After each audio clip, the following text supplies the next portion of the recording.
What's up, it's ENDYMION, and the release of Black Myth Wukong is approaching as more previews go live and hype for the game continues to skyrocket after years of waiting. But now the journalists are doubling down, and based on more information I've found, Game Science, the makers of Wukong, are in an internal battle with not only the Western lunatics demanding they apologize for their opinions, but even the Chinese industry is circling them like vultures too. Beyond this, the very woke Concord game is trying to run damage control to protect itself, knowing that their DEI push is not going over well with players. Firstly, Black Myth Wukong is an upcoming action RPG from Chinese developer Game Science. You've likely heard of it, or saw a trailer for it at least once in the last couple of years.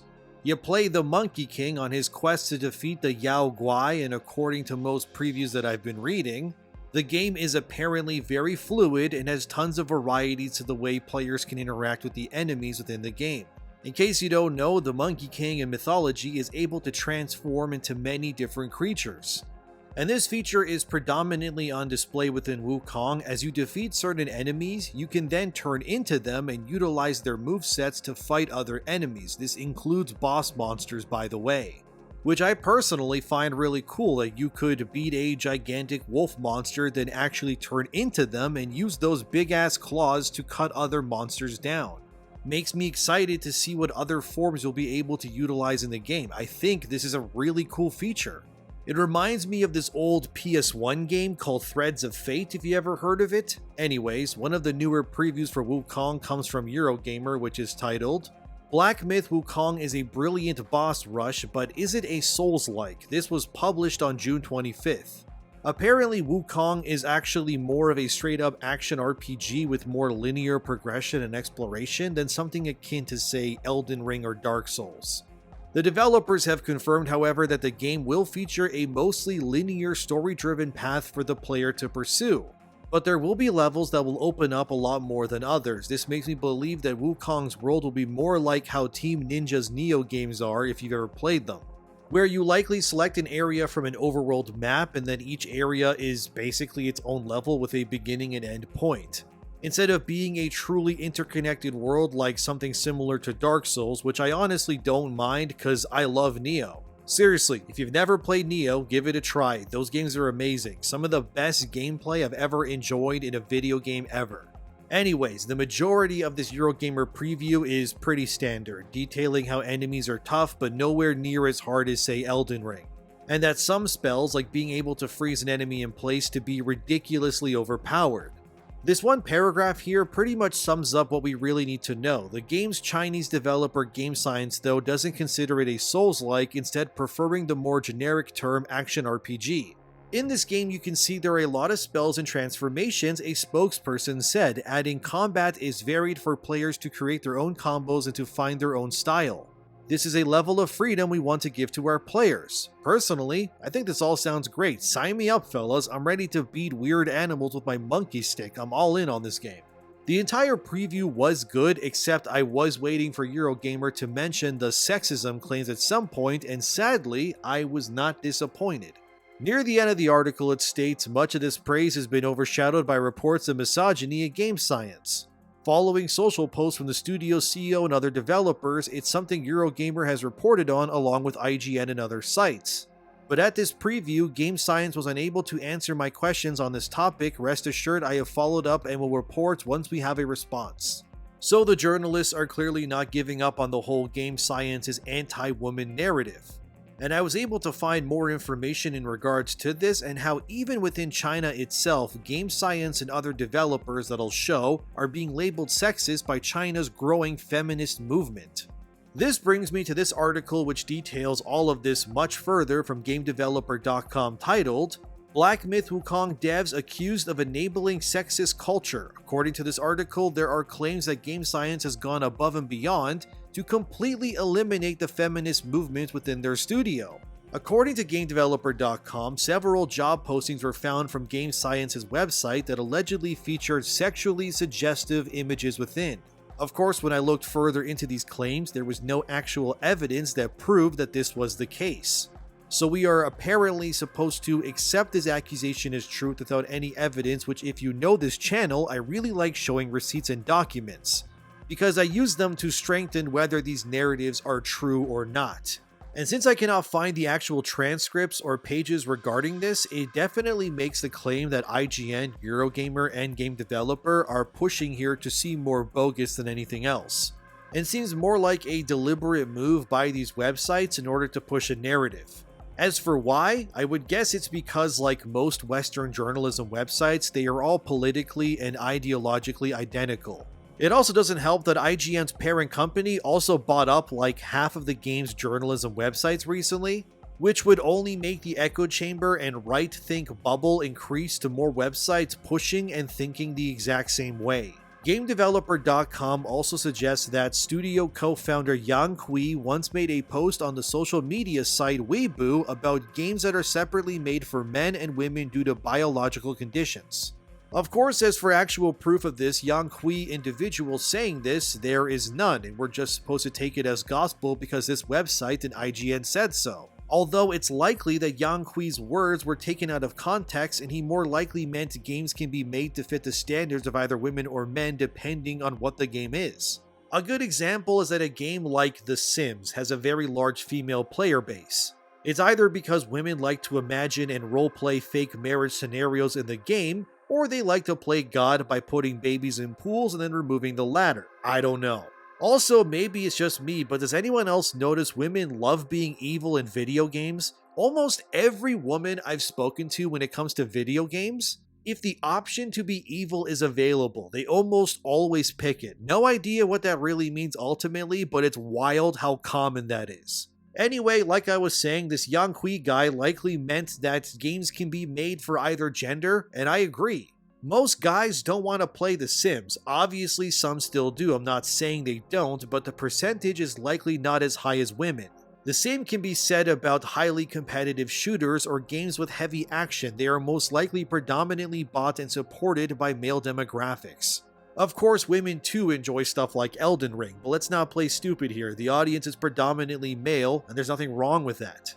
Game Dev further states industry professionals and players told the outlet that another Game Science co-founder, Feng Ji, is a glaring example of how the company permits sexist behavior. One example they brought up was Feng Ji comparing games that get cancelled to stillborn babies, which I mean may be a crude way of looking at it, but I mean, is he really wrong? You spend all this time making something like a video game only for the funding to run out, investors to distance themselves, whatever corporate malarkey that usually happens. And the game then gets cancelled or never comes out. The stillborn baby analogy, it works perfectly here. A little weird, sure, but hey, if it works, it works. Another person that IGN interviewed allegedly claimed that women on Chinese social media were very frustrated that Game Science's controversial opinions and comments about women were being glossed over by the gaming community over there in China. Game Dev finally actually gives an example of something Game Science apparently made, and I actually can't show it because, yeah, it's pretty crude. And YouTube will likely age restrict my video if I show it, but it's basically a drawing of a Chinese man in a cartoony style who's fully naked sitting down jerking on his you-know-what? But instead of it being his P word, it's a can of pop with a can opened on the end. So yeah, it's crude, but honestly, I think it's more funny than anything else. Then again, I'm a man and I don't get offended by literally everything under the sun. I actually wish we saw more goofy, crude art like this in the wild. Because it's more funny than anything else, but what do I know? I'm a man, which means I'm the enemy apparently. This next part made me raise my eyebrow, where a female user on Chinese social media explained their disgust with Game Science, where they wrote, "Game Science definitely doesn't need money from a female player like myself. So gross, as a female player I actually wanted to buy the game originally. Forget it, I'll keep playing foreign AAA games, bye bye." The part that made me raise my eyebrow was that this Chinese feminist would instead play foreign AAA games, which means this user is likely consuming the liberal propaganda coming from studios like Insomniac or Rocksteady. You know, the games where the women are ugly for no reason, men are weak, and all of that nonsense? Part of this makes me believe this growing feminist movement in China is propagated and gaslit by the existence of westernized propaganda being so readily available. We already know that third-wave feminism has practically ruined entire generations of young women already, and that in about 10 years, studies claim around half of women in their 30s to 40s will be childless and single by choice, apparently. But we also know that one of the highest groups of people in the modern world on antidepressants and anxiety medication is those very same women within those age brackets as well. And I do believe the existence and brainwashing of third-wave feminism is to blame for that as well. A lot of women these days are going to college only to unknowingly be sent to liberal re-education camps where they enter as normal girls and leave as bright-colored feminists with hairy armpits and ugly haircuts. And a lot of these women are getting degrees in nonsense like gender studies while claiming we don't need men apparently. Which is ironic considering they went to school in an institution likely built by men, funded by men, are only able to have access to reading and writing because the men around them have created a safe enough society where they are even able to pursue such avenues for their lives, but again, we don't need men apparently, fellas. But like I'm saying, it's very likely the growing feminist movement in a place like China is almost definitely because of their access to leftist nonsense from the West. I also think the existence of TikTok and such is why mental illness is so rampant, but anyways, let's keep going. According to game developer, this game science misogyny is tied to the fact that China's government is misogynistic, and that the men in China do not view the women there as equals, and the feminists are angry that the adult men in power within government there refuse to give voices to the women there. Which honestly, I think it's kind of wild that they're reaching this far. The reason why the game developers who are making a game where a monkey king bonks big monsters on the head with a stick is sexist is because of the government. Really? This is how far you're reaching. Look, I'm not going to deny that China likely has a lot of problems that have become deep-rooted in its society, but this is reaching. The more probable reason is because game science has seen the lunacy of the West and how crazy it is over here with everything and went, we gotta make sure none of that gets into our studio. And honestly, good for them. If the feminists had their way, Wukong would likely feature a second playable female monkey with blue bangs and a septum piercing. Because I'm sure that'll go over well when it comes to selling the game to people. This next part kinda just dismantles the entire argument, which states, before the emergence of female-oriented games, all female players could only play games that were mainly focused on men, explained developer Elva Tan. While that emergence led to more girls also discovering that games can be fun, it hasn't fixed the Chinese tech industry's larger issues regarding sexism and visibility. So this female developer they got for this article admits that video games and tech are predominantly consumed by men, right? That's what she admitted herself. So if you're a company or studio making a product for a demographic within your country, which by the way has over 1 billion people in it, which is insane already, which would be the best course of action to focus your efforts on to make the most money possible? Do you make a game for Chinese feminists who, as this female game dev named Elvatran said, that more girls are discovering that games can be fun, so you admit that the audience is not quite as big yet if they are just discovering it now after decades of games existing? Or do you cater to the likely millions upon millions of male players who are well versed in this side of the industry and hobby and cater to their needs to ensure that your studio makes enough money to survive until their next game? I wonder which one is more economically viable. Do I make a game for a small fringe minority of Chinese feminists who will complain about anything I do that offends them? Or do I just make games for dudes who will definitely buy it and not be annoying about it? So many choices, fellas. I just can't decide. If you're a Western dev, you make the game for the fringe feminists and then you panic and complain because nobody buys it and then you call everyone sexist. Or you can just make a good game that doesn't step on any toes ideologically or politically and then just get rewarded for it. A good example is Elden Ring, which that new DLC for it has officially sold over 5 million copies. And considering Elden Ring has sold somewhere in the 13-ish million, almost half of your install base buying the new expansion is very good attachment rate-wise. I also beat the DLC recently. I wasn't crazy about it myself, I found the bosses to be way overtuned and annoying, but at least Shadow of the Erdtree wasn't throwing third-wave feminism BS in my face or telling me to denounce my toxic masculinity. Instead, From Software just gave me a cool DLC with stuff to find and then left me alone to my own devices, and honestly I wish more games took this approach. Just shut up, make something cool, and then don't talk to me or talk down to me or make me feel like I'm some villain because I'm a man. If Elden Ring was somehow made by a Western studio, which is impossible because Western studios aren't capable of such quality these days, but for the sake of argument, if so, Elden Ring would be a woke feminist disaster. They would unironically make picking a male character mean that you do less damage and take more. I honestly believe it at this point. Wukong is clearly catering to the same sort of crowd as Elden Ring, and I don't blame them. Souls-like action RPG fans are a very loyal bunch, and they will absolutely show up to support your projects as long as you don't break that trust with moronic virtue signaling. And I think that Game Science catering to these fans is a great idea, and it will pay off for them.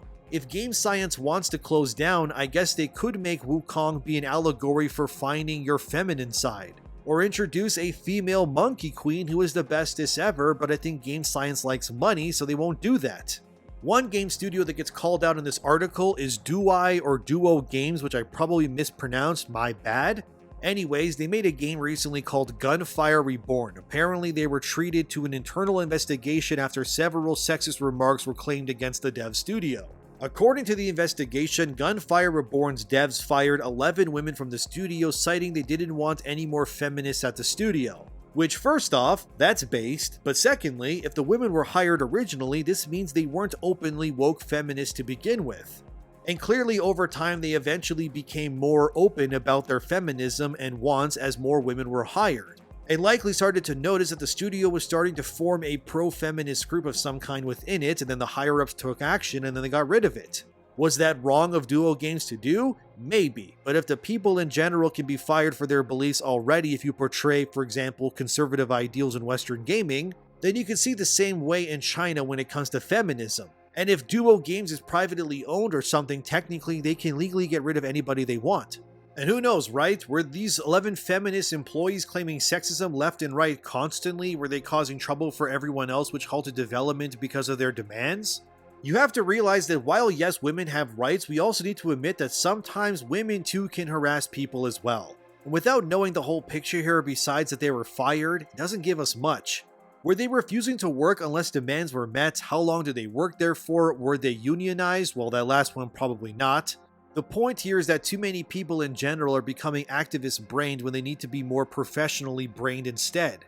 But if you hire activists, then you gotta deal with the repercussions of your choices. A few other women are interviewed in this article, but basically the gist is that Chinese players who are predominantly male do not want their beloved franchises to become woke feminist dumpster fires. And instead of the West, where many of these studios compromise by giving woke lunatics an inch here or there, eventually these compromises lead to activists taking miles until the entire studio is submerged in these mentalities. And clearly in China anyways, these devs and players are not even entertaining the idea of allowing these feminists to gain a foothold whatsoever. Probably because they are seeing in real time what happens when you do that, since they obviously have eyes and the internet allows them to see what happens here in the West. So do you give in to the demands of a fringe minority to appease them, knowing that they can never truly be satiated? Or do you just rip out the cancer from the root and throw it in the fire? That seems to be what China's game devs are doing, and whether these feminists want to admit it or not, this mentality is going to pay off for these devs, especially the Black Myth Wukong studio as well. Third wave feminism is terrible. It's a nuclear Marxist ideological corrupted version of what true feminism is. And it's pretty much replaced what actual feminism was about with the demands of crazy people who self-diagnose themselves on TikTok with disorders. If ever given the choice, it is absolutely always better to not entertain the medically insane and stay the path of reality.